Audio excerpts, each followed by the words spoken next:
What do you mean Ryan will be CEO? I'm the one who saved this hotel.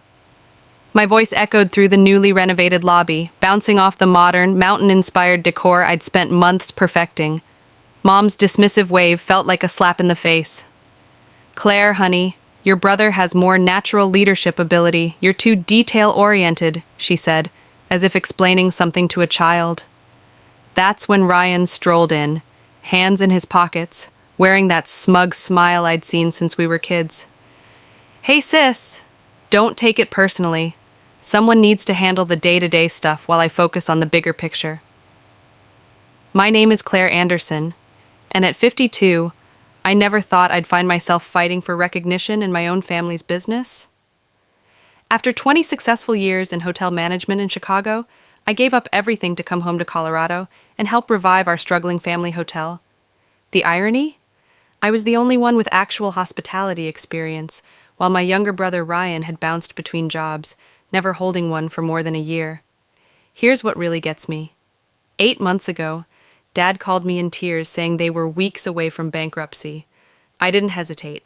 I sold my condo in Chicago, cashed in my savings, and came home to help. The hotel was stuck in a time warp. Dated decor, no social media presence, and reviews that made me cringe. I worked day and night modernizing everything, from the reservation system to the lobby furniture. God knows how many nights I spent hunched over spreadsheets, negotiating with suppliers and training staff. I even used my industry connections to get us featured in travel magazines, and it worked. The transformation was incredible. The Mountain Pine Lodge went from a 2-star nightmare to the talk of the town. Our bookings doubled, and for the first time in years, we were actually turning a profit. Every detail, from the locally sourced artwork to the upgraded amenities, was carefully chosen to create an unforgettable guest experience. But standing here now, watching Ryan smirk while our parents hand him everything I've built, I realize none of that matters to them. The worst part? They're announcing his promotion at tonight's staff meeting, the same meeting where I was supposed to present our record-breaking quarterly results. I can feel the eyes of our employees on me, especially Sarah, our head housekeeper who's been here for 20 years. They all know who really turned this place around, but like me, they're forced to stand here and watch this farce play out, pretending this is somehow normal or fair.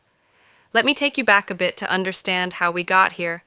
The Mountain Pine Lodge has been in our family since my grandparents built it in 1971. I basically grew up in these halls, learning every aspect of the business from the ground up. While other kids played house, I was helping Mom with check-ins and watching Dad handle maintenance issues. The hotel was my second home, and I loved every minute of it. But Ryan? He was different. 3 years younger than me, he never showed any interest in the family business. While I was studying hospitality management in college, he was bouncing between majors, first architecture, then business, finally dropping out altogether to find himself. Mom and Dad never seemed bothered by this. He's just creative, they'd say. He needs time to figure things out. Meanwhile, I was building my career in Chicago, working my way up from front desk manager to regional director for a major hotel chain. Every success I had was met with lukewarm congratulations from my family. That's nice, dear, but when are you coming home? When are you getting married? It was never enough. When Dad called about the hotel's financial troubles, I knew exactly what needed to be done. The place was hemorrhaging money, outdated systems, inefficient processes, no real marketing strategy. The reviews online were brutal. Stuck in the past. Needs major updating. Not worth the price. Tea broke my heart to see my family's legacy crumbling. I took a leave of absence from my job in Chicago, which eventually became a resignation, and dove into the rescue mission. The first month was just damage control, fixing broken equipment, updating the booking system, training staff on basic customer service. I dipped into my savings to replace the ancient carpeting and give the lobby a facelift. Every penny I spent was carefully calculated to maximize return on investment. What really gets me is that Ryan wasn't even here during all this. He was off in Denver, supposedly networking, but really just partying with his friends. He'd show up occasionally for family dinners, make a few vague suggestions about modernizing our approach, and then disappear again. Yet somehow, in my parents' eyes, his occasional input was just as valuable as my daily grind. I kept telling myself it would be worth it, that once they saw the results, the improved ratings, the increased bookings, the glowing reviews, they'd finally recognize my value. I guess I should have known better. The past 3 weeks have been a nightmare. Ryan struts around like he owns the place, making changes left and right without any understanding of how a hotel actually works. Just yesterday, he decided to cut our continental breakfast service to save money. Apparently, he was oblivious to the fact that our breakfast ratings are one of our biggest selling points. When I tried to show him the guest satisfaction data, he just laughed. Numbers aren't everything, sis. But what really pushed me over the edge happened this morning. I walked in to find him firing Maureen, our head of housekeeping, who's been with us for 15 years. His reason? She wasn't flexible enough about his new scheduling system, a system that would have left us dangerously understaffed during peak checkout hours. I managed to intervene and save her job, but the look of humiliation on her face, that will haunt me for a long time. I tried talking to Mom and Dad about it.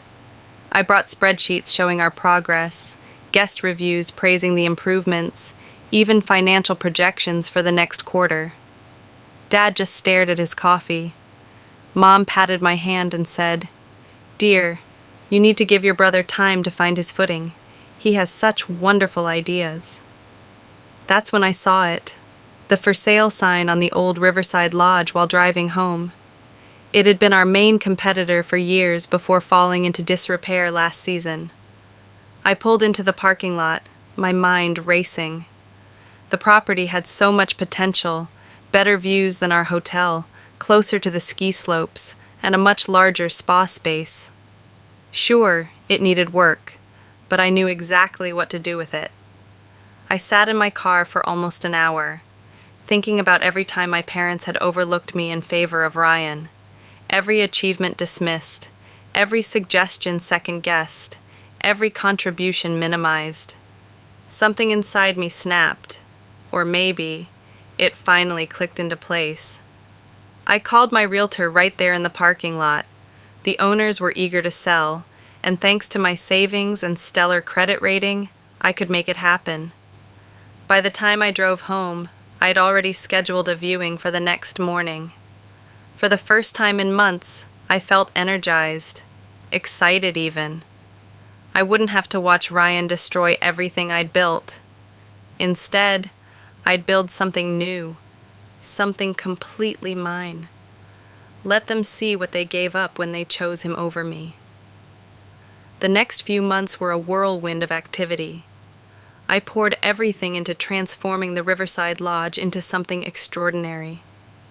While Ryan was busy throwing parties at Mountain Pine Lodge, I was working with contractors, redesigning spaces, and building a team of top-tier hospitality professionals. I named it the Summit, maybe a bit on the nose, but I wanted everyone to know exactly what I was aiming for. Word got around town quickly. Some people called me spiteful for competing with my own family. Others, especially those who'd worked with me at Mountain Pine, quietly cheered me on. My parents tried guilt-tripping me at first. "How could you do this to your brother?" "To us?" Mom asked during our increasingly rare family dinners. I just smiled and changed the subject. Meanwhile, Ryan's mismanagement was taking its toll on Mountain Pine Lodge. Their reviews started dropping. Complaints poured in about inconsistent service, maintenance issues, even cleanliness problems.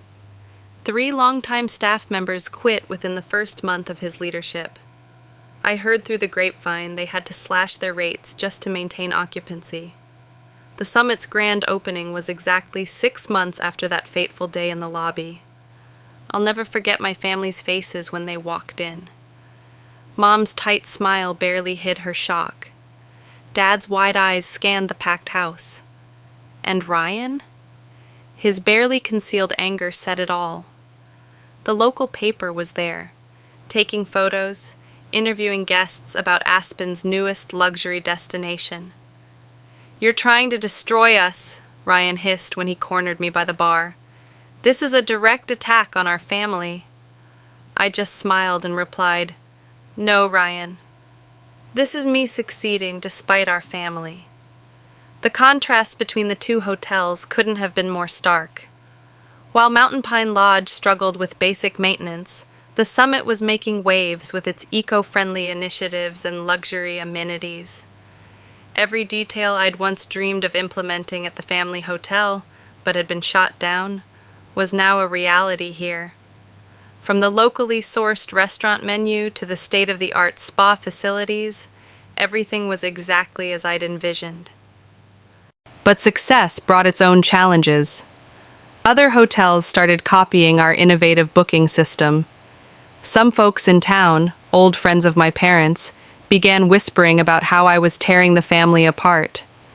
Even some loyal guests from Mountain Pine Lodge expressed guilt about choosing sides. The real challenges came as the Summit gained momentum. My former vendors from Mountain Pine started getting pressure not to work with me. Mom had quite the social circle in town, and suddenly some longtime family friends stopped meeting me for our usual coffee dates. I even lost my spot on the local tourism board. Apparently, there was a conflict of interest. But I wasn't about to let small-town politics derail everything I'd built. When local vendors hesitated, I found better ones in Denver. When the tourism board dropped me, I focused on building direct relationships with ski tour operators. Every obstacle just pushed me to be more innovative, more determined. Then came the biggest test of all. Mom and Dad showed up at my office one morning looking worried. The bank was threatening to call Mountain Pine's loans. Ryan's mismanagement had finally caught up with them. They wanted me to come back, not as CEO, of course, just to help Ryan learn the ropes. "We're family," Mom pleaded. "You can't just let the hotel fail."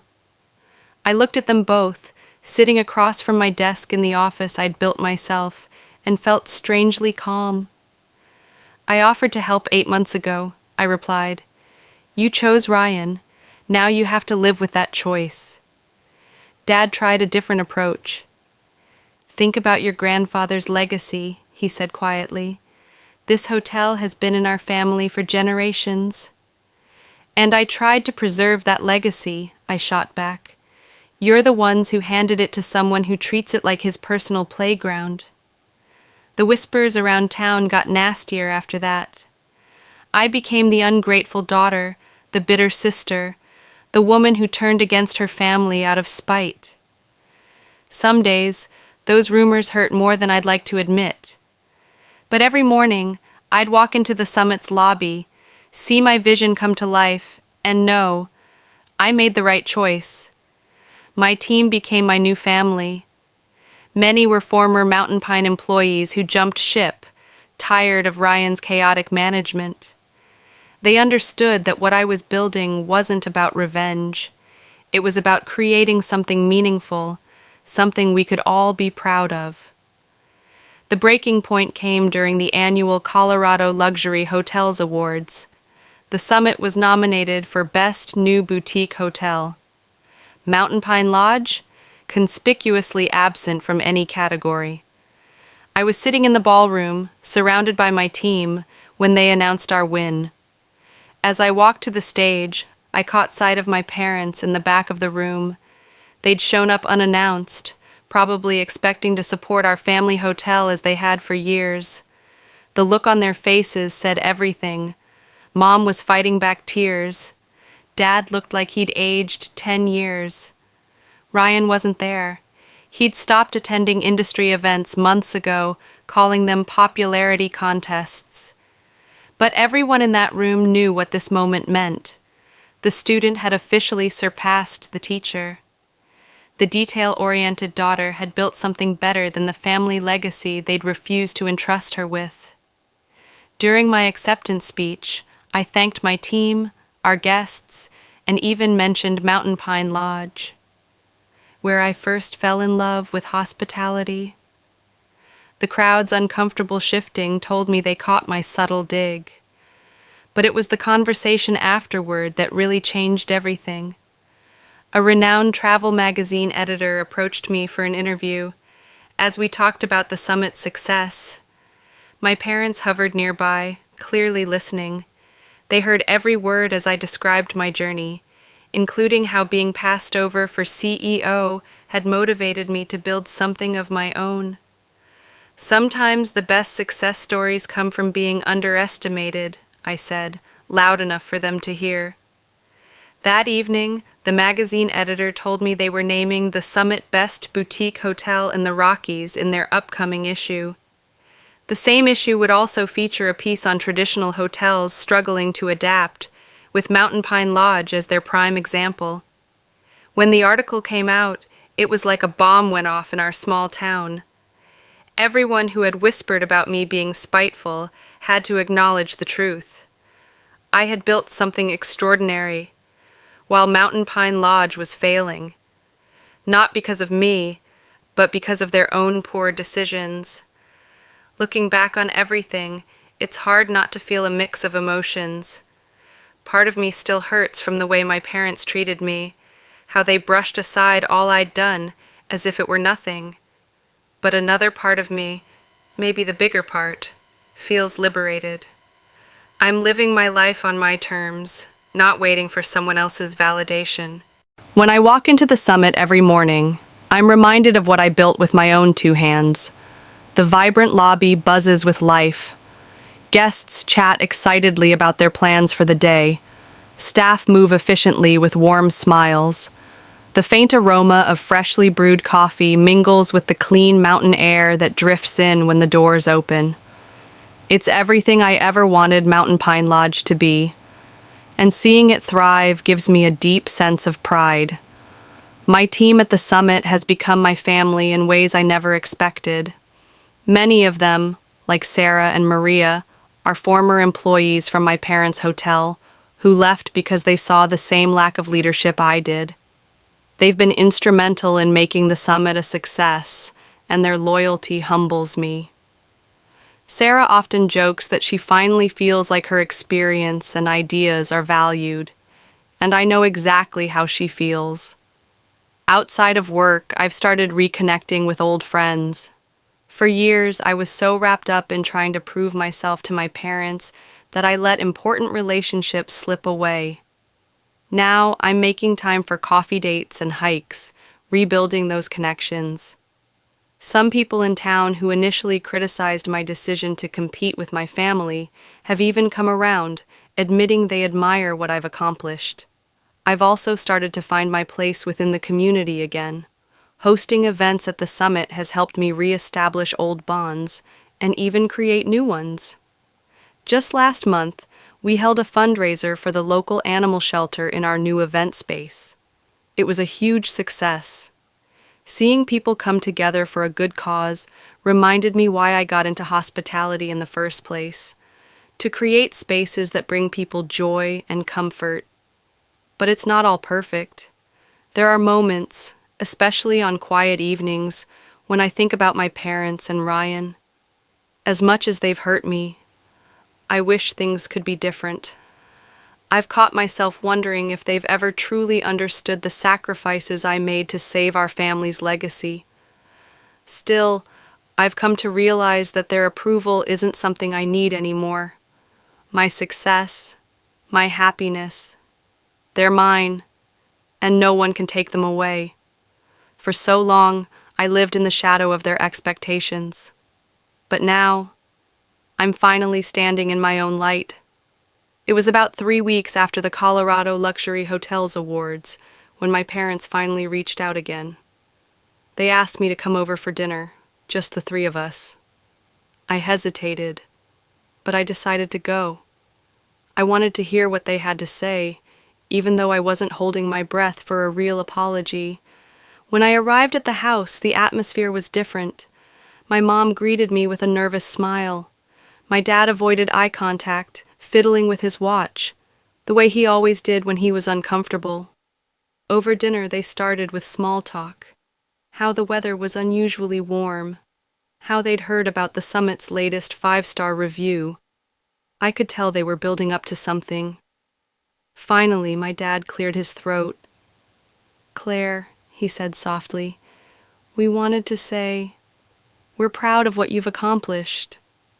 My mom quickly added, "We know we haven't always shown it, but we do recognize how much work you've put in. The summit it's remarkable," my mom said quietly. I wanted to feel happy about her words. I really did. But they landed flat. It felt like too little, too late, especially after years of being dismissed. Instead, I just nodded and waited for what I knew was coming next. Sure enough, my mom continued. "Ryan's been struggling. The hotel isn't doing well, and he's in over his head.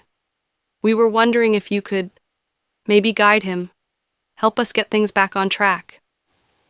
I didn't say anything at first. I let their words hang in the air while I looked at them, really looked at them.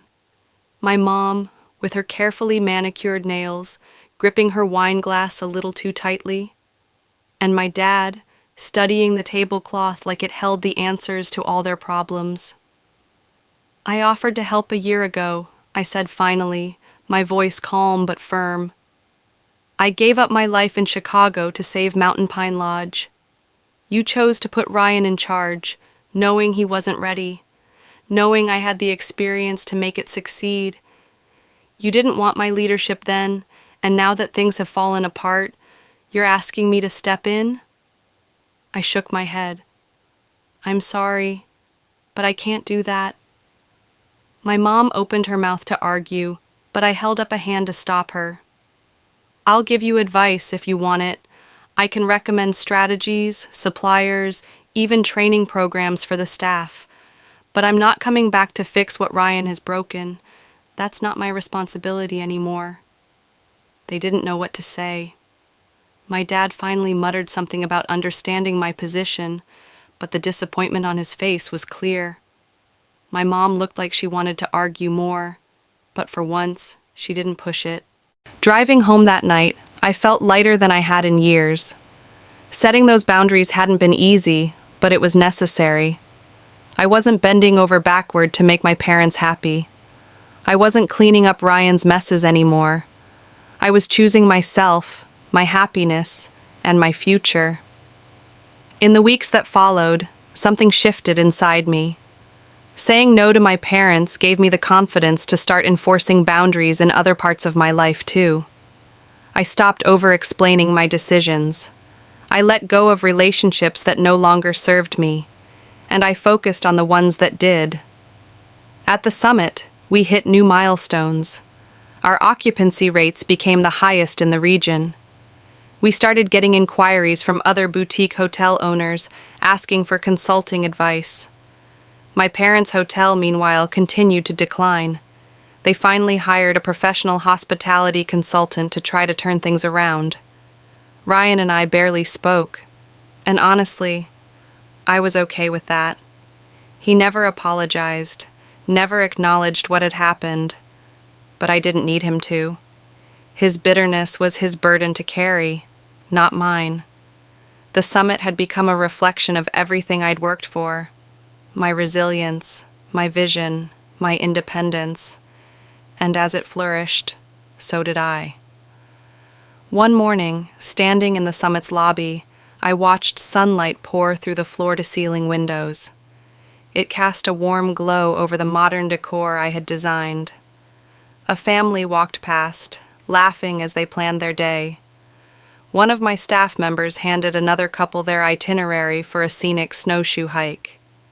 In that moment, I realized just how far I'd come, not just professionally, but personally.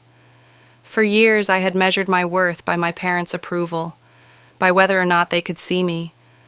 But now, I realized I didn't need that anymore. What I had built here wasn't just a hotel. It was a testament to my creativity, my strength, and my ability to thrive, no matter the odds.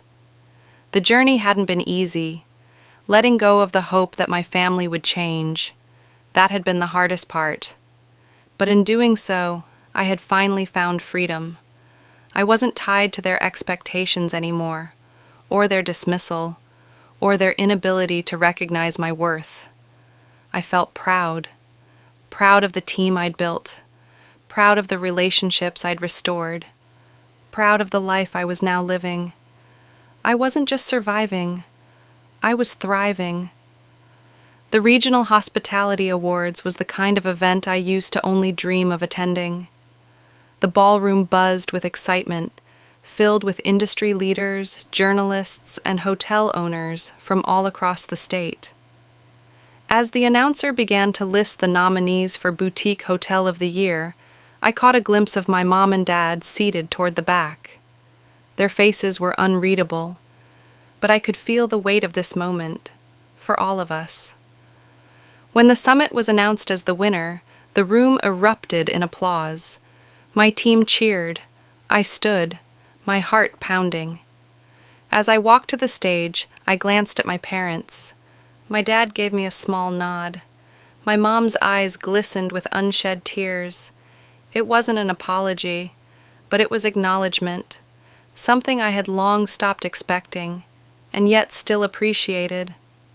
After the ceremony, I celebrated with my team. My parents didn't approach me, and I didn't go to them. This was my moment, and I wanted to share it with the people who had helped me achieve it. I felt truly free, free from the need for their approval, free from the shadow of their choices. Success wasn't about proving them wrong anymore. It was about proving to myself that I was capable, that I was deserving, that I was enough. And as I raised a glass with my team that night, I knew one thing for certain: I had finally found peace.